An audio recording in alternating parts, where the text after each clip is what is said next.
Hi hello guys, welcome back to our channel. ఈ పొద్దేమంటే రథసప్తమి కదా. రథసప్తమికి జిల్లేడాకులు నెత్తిన పెట్టుకొని ఎందుకు పోసుకుంటారనేది ఎవరికైనా తెలిసింటే కన్నా కామెంట్ చేయండి. నాకైతే తెలియదు. ఇంట్లో వాళ్ళు చెప్పారు, పెట్టి పోసుకున్నా. ఓకేనా, మీకు ఎవరికైనా తెలిసినా కూడా కామెంట్ చేయండి. ఇంకోటి ఏమంటే ఈ పొద్దు మొబైల్ కొంటున్నాను అనమాట. ఏ మొబైల్ కొంటున్నాను ఏమనేది చూపిస్తా చూడండి. ఇంట్లో దేవుడు దండం పెట్టినేసి బయట వెళ్తున్నాను అనమాట మొబైల్ తీసుకునేకి.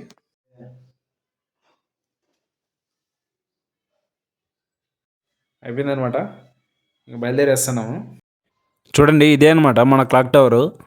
మనకు అనంతపూర్ అంటే అందరు గుర్తొచ్చేది క్లాక్ టవరు. ఇది మన స్వతంత్రం వచ్చినప్పుడు కట్టిందనమాట. పొద్దున్న నుంచి ఏం తినలేదనమాట, ఫుల్ ఆకలికుంటే వచ్చాం తినే. ఫస్ట్ వచ్చి లాలీపాప్ చెప్పేసాం ఒక ప్లేటు, తర్వాత చికెన్ జ్యూసీ మండి చెప్పాము అనమాట. సింగిల్ పర్సన్ మండి చెప్పాము. టేస్ట్ అయితే చాలా చాలా బాగుంది. ఇంక తినేసి ఫోన్ కొందామని వెళ్ళిపోయాము. చూడండి, ఐఫోన్ 17 తీసుకున్నాం అనమాట. ఇది నా డ్రీమ్ ఫోను. మా వైఫ్ అయితే గిఫ్ట్గా ఇచ్చిందనమాట. ఎందుకంటే ఈరోజు కొన్న కారణం ఏం తెలుసా, రేపు మా పెళ్లి రోజు అనమాట. గుర్తుగా